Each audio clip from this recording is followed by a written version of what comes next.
মধ্যপ্রাচ্যের রাত এখন আর শান্ত নেই।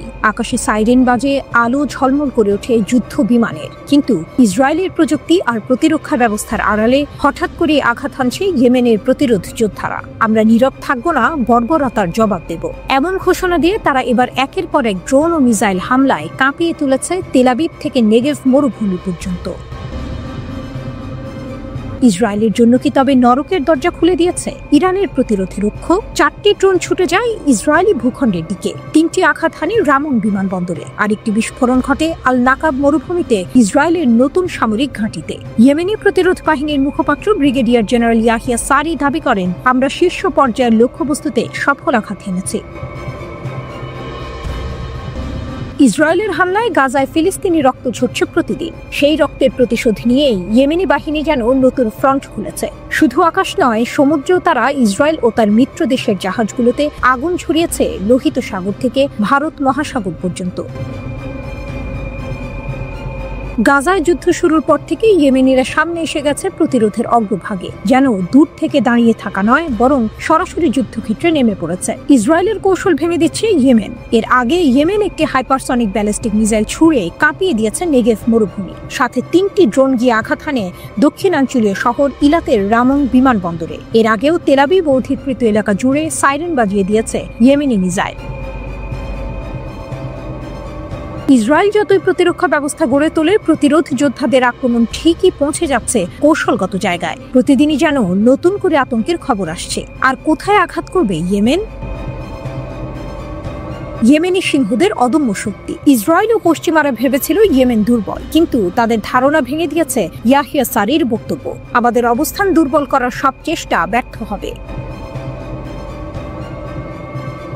যেমন আগে হয়েছিল, এবারও ব্যর্থ হবে। একসময় সমস্যায় জর্জরিত ইয়েমেন নিজেকে রূপান্তর করেছে এক অদম্য শক্তিতে। সীমাহীন অবরোধ, মার্কিন ও ব্রিটিশ হামলার পরও তারা শুধু টিকে নেই, বরং আঘাত হানছে ইসরায়েলের গভীরে। ইয়েমেন শুধু প্রতিরোধ নয়, এক নতুন শক্তির প্রতি। তাদের ড্রোন, মিসাইল আর অদম্য সাহস ইসরায়েলকে প্রতিদিন মনে করিয়ে দিচ্ছে দখল আর আগ্রাসনের দিন শেষ হতে চলেছে। একদিকে ইসরায়েলের কৌশলগত স্থাপনাগুলো ছাড়খাড়, অন্যদিকে ইয়েমেনের সিংহরা গর্জে উঠছে আগের চেয়েও প্রবল শক্তিতে।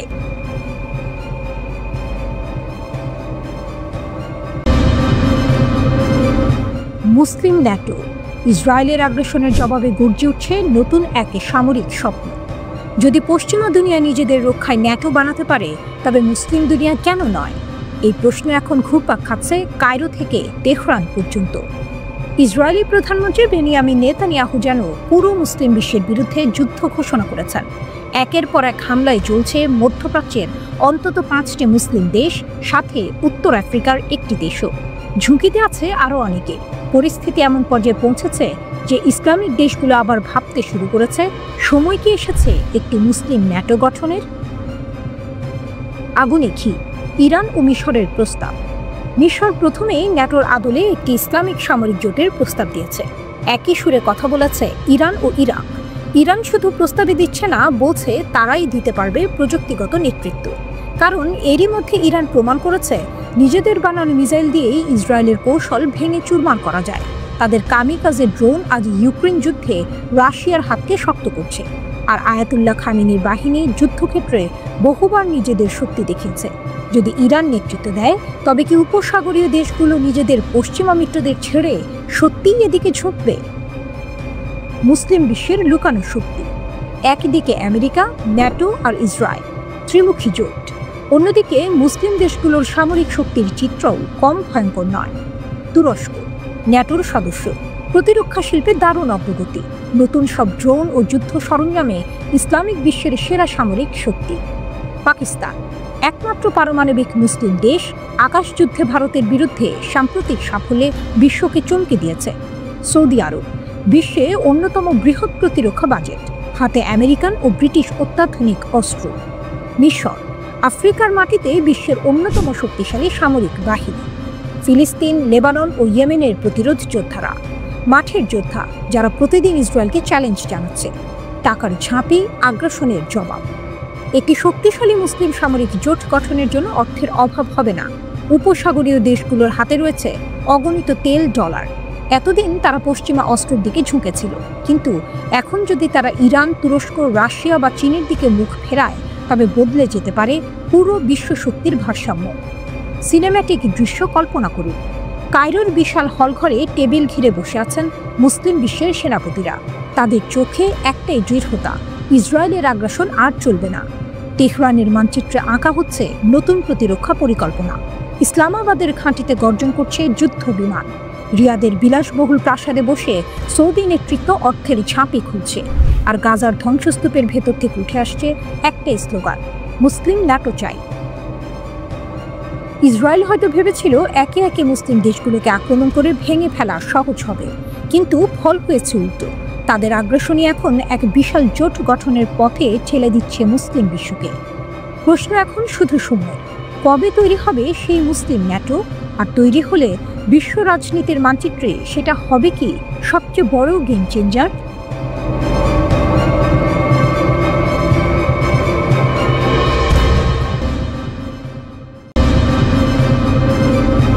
ইসরায়েলের ভাঙা ঢাল। একটা যুদ্ধ চলছে, সামনে গাজা, পেছনে ইসরায়েল। আকাশে ড্রোনের গর্জন, মাটিতে বিস্ফোরণের ঝড়। কিন্তু আসল বিস্ফোরণ ঘটছে ইসরায়েলি প্রতিরক্ষা বাহিনী IDF এর ভেতরে, যেখানে ভেঙে পড়ছে সৈন্যদের মনোবল। 7 অক্টোবর যুদ্ধ শুরু হওয়ার পর থেকে গাজা অভিযানে 20,000 ইসরায়েলি সৈন্য আহত। সংখ্যাটা শুধু একটি পরিসংখ্যান নয়, এটা এক ভয়ঙ্কর বাস্তবতা, যেখানে যুদ্ধক্ষেত্রের মতোই ভেতরের যুদ্ধ লড়ছে তারা। আহতদের অর্ধেকই শারীরিকভাবে নয়, মানসিকভাবে বিধ্বস্ত।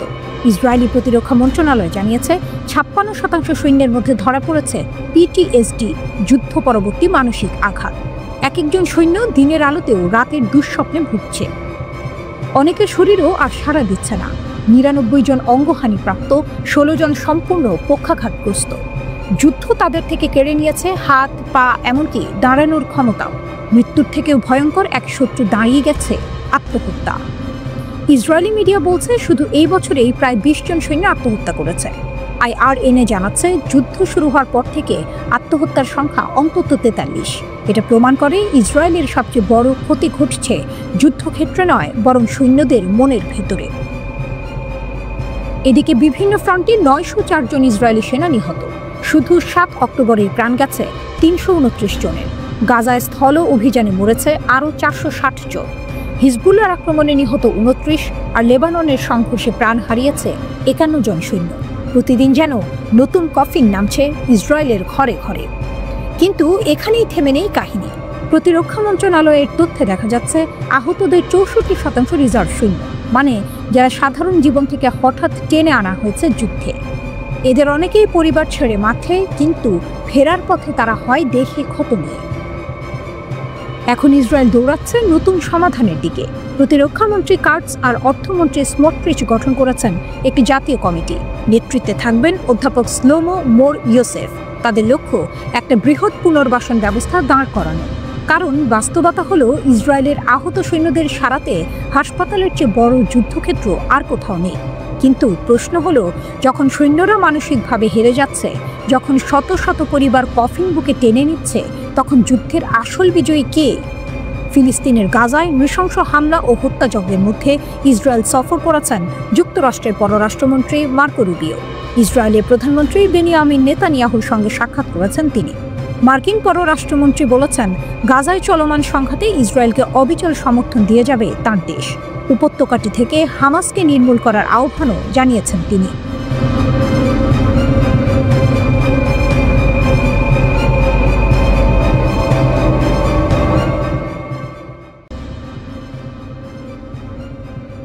কাতারে নতুন ঝড়ের আভাস। ইরান, ইসরায়েল আর মার্কিন যুক্তরাষ্ট্রের ভূ রাজনৈতিক দাবা। মধ্যপ্রাচ্যের আকাশ যেন আবারও ভারী হয়ে উঠছে। দোহার শান্ত শহরে রাত যত নেমে আসে, উত্তেজনার ঘনঘটা তত বাড়ে। কাতারের বুক জুড়ে মার্কিন সেনা ঘাঁটি আল উদেইদ বহু বছর ধরেই শক্তি আর প্রভাবের প্রতীক। কিন্তু এবার ইরান এমন এক প্রস্তাব দিয়েছে যা শুধু কাতারের ভবিষ্যৎই নয়, গোটা উপসাগরীয় অঞ্চলের শক্তির ভারসাম্য ওলটপালট করে দিতে পারে। মার্কিন সেনা তাড়ান, আমরা দেব ক্ষেপণাস্ত্রের ছাতার সুরক্ষা, এমন চ্যালেঞ্জ ছুড়ে দিয়েছেন ইরানি সাংসদ মোস্তাবা জারি। তিনি সরাসরি কাতারের আমির Sheikh Tamim bin Hamad Al থানিকে উদ্দেশ্য করে বলেছেন, মার্কিন সেনাদের বহিষ্কার করুন, ইরানের বিপ্লবী রক্ষী বাহিনীকে জায়গা দিন। ফাত্তাহ হাইপারসনিক ক্ষেপণাস্ত্রগুলো যদি কাতারে মোতায়েন হয় তবে ইসরায়েলের আক্রমণ প্রতিহত করা সম্ভব হবে। ইসরায়েলি হামলার পর আগুনে ঘি। 9 সেপ্টেম্বর দোহায় এক ইসরায়েলি হামলায় নিহত হন একজন কাতারি নিরাপত্তা কর্মকর্তা এবং কয়েকজন হামাস সদস্য। ঘটনাটি যেন কাতারের জন্য এক অদৃশ্য ফাঁদ। ইরান সরাসরি অভিযোগ তুলে এই হামলা যুক্তরাষ্ট্রের মদদ ছাড়া সম্ভব হয়নি। অপরদিকে ট্রাম্প দাবি করেছেন ইসরায়েল একাই এই আক্রমণ চালিয়েছে, আর নেতানিয়াহু পূর্ণ দায়িত্ব স্বীকার করেছেন।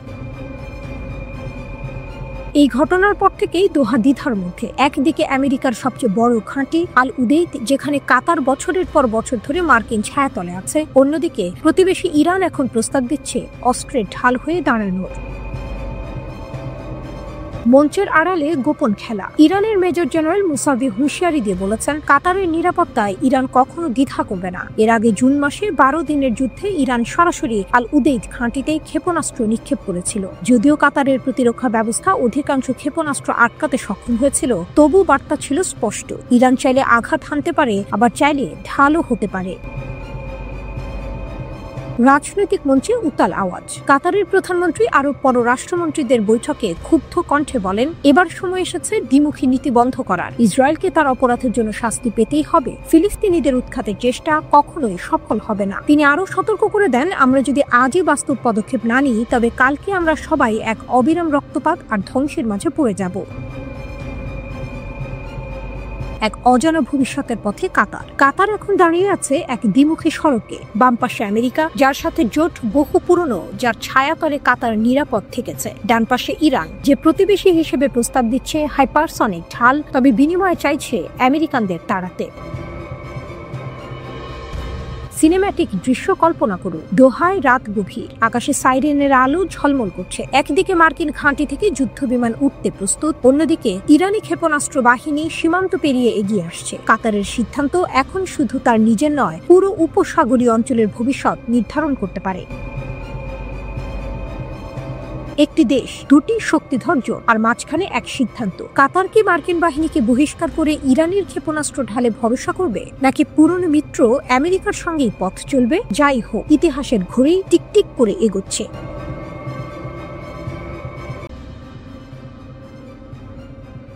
একটি রাত, অন্ধকার আকাশ, আর সেই আকাশ ভেদ করে উঠে যাচ্ছে অগ্নিশিখার মতো এক দানব। নাম তার খোররামশার 5।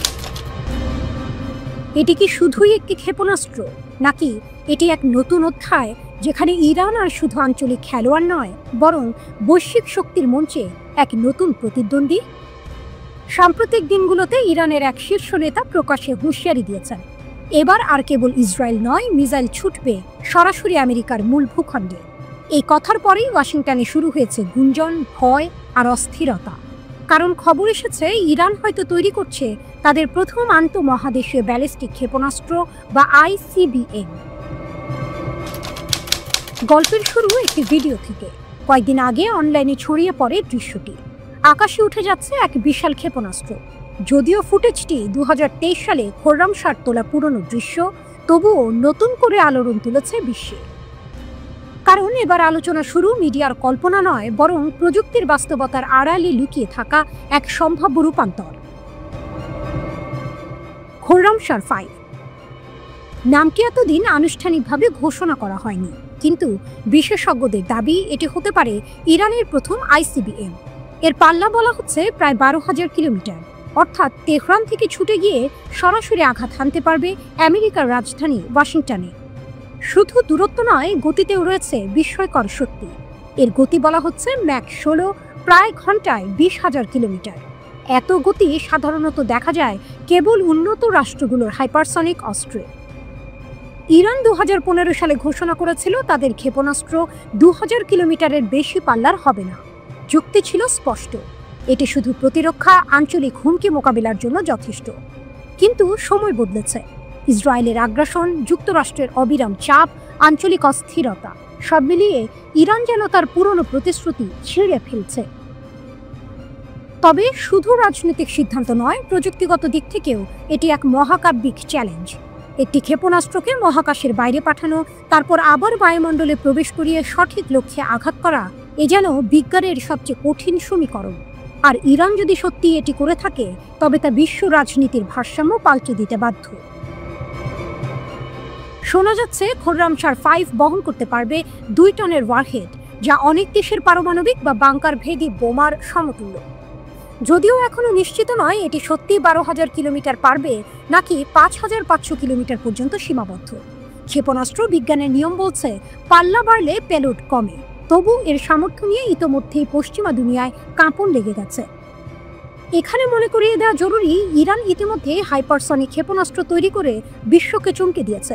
জটিল গাইডেন্স সিস্টেম, প্রতিরোধী উপাদান, সবকিছুতে তারা প্রমাণ করেছে প্রযুক্তির শীর্ষ পর্যায়ে পৌঁছে গেছে।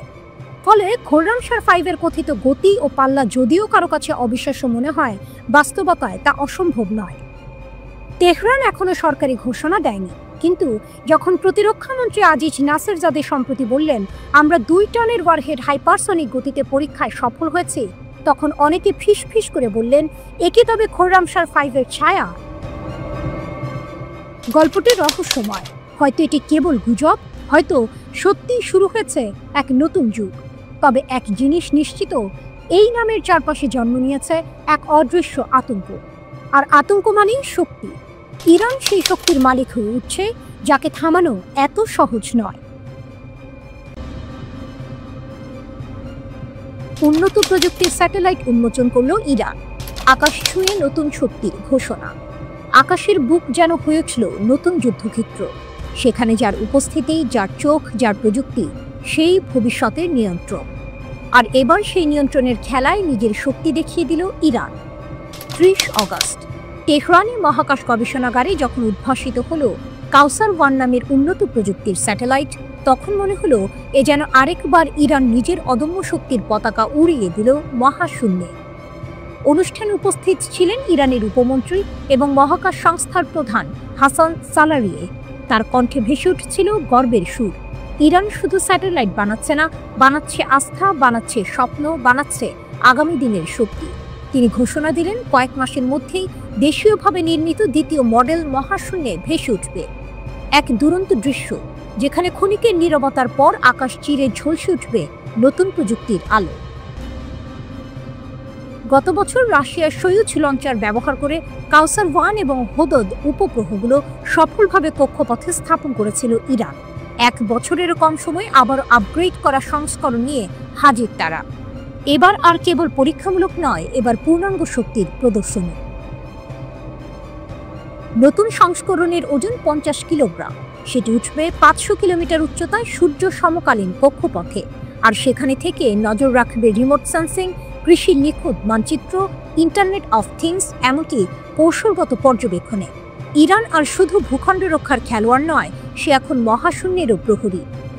হাসান সালারিয়ে জানান, কাউসার হলো ইরানের বেসরকারি খাতের তৈরি প্রথম পর্যবেক্ষণ স্যাটেলাইট। এ যেন আরও এক বিপ্লব, কারণ মহাকাশ শিল্পে বেসরকারি অংশগ্রহণ সাধারণত সীমিত, কিন্তু ইরান সেখানে পথ খুলে দিল। এই চ্যালেঞ্জ গ্রহণ করেছে ওমিদ ফাজা কোম্পানি। তাদের হাত ধরেই ইরান প্রমাণ করছে প্রযুক্তি কেবল সরকারের নয়, জনগণেরও শক্তি হতে পারে। 2য় সংস্করণে যুক্ত হয়েছে উন্নত ইমেজিং, টেলিযোগাযোগ পেলোড, ডেটা ম্যানেজমেন্ট কোড আর নতুন অ্যালগোরিদম। সবই আগের মিশনের অভিজ্ঞতার আলোকে। এক কথায়, এটি শুধু একটি স্যাটেলাইট নয়, এটি হলো ইরানের প্রযুক্তিগত বিবর্তনের প্রতীক। ইরান স্পষ্ট জানিয়ে দিল তাদের লক্ষ্য শুধু একটি নয়, বরং ধারাবাহিক উৎক্ষেপণ। আগামী 10 বছরের রোডম্যাপ ও সপ্তম উন্নয়ন পরিকল্পনার অধীনে একাধিক উপগ্রহ মহাশূন্যে পাঠাবে তারা। তথ্য ও যোগাযোগ প্রযুক্তি মন্ত্রণালয় ইতিমধ্যে বেসরকারি খাতকে উৎসাহিত করতে কাজ শুরু করেছে। শিগগিরই আরও দরপত্র ডাকা হবে, যাতে আরও কোম্পানি যুক্ত হতে পারে। ভাবুন তো, একসময় যাদের মহাশূন্যের দরজায় ঠেকানো হয়েছিল নিষেধাজ্ঞার দেয়াল দিয়ে, তারাই আজ মহাশূন্যে শক্তির পতাকা তুলছে। ইরান যেন বলছে দুনিয়াকে, যত বাধাই দাও, আমরা থামব না। আকাশও আমাদের জন্য সীমানা নয়। মাটির নিচে ক্ষেপণাস্ত্র, আকাশে ড্রোন, আর এখন মহাশূন্যে স্যাটেলাইট। ইরান যেন শক্তির নতুন ত্রিমাত্রিক প্রতীক। এই দৃশ্য সিনেমার মতো, কিন্তু এটি বাস্তব। এবং সেই বাস্তবতায় ইরানি আজ মহাশূন্যে ঘোষণা দিচ্ছে তারা আর পিছিয়ে নেই, বরং এগিয়ে যাচ্ছে এমন পথে যেখানে প্রতিদ্বন্দ্বীরাও শঙ্কিত হয়ে তাকিয়ে থাকবে আকাশের দিকে।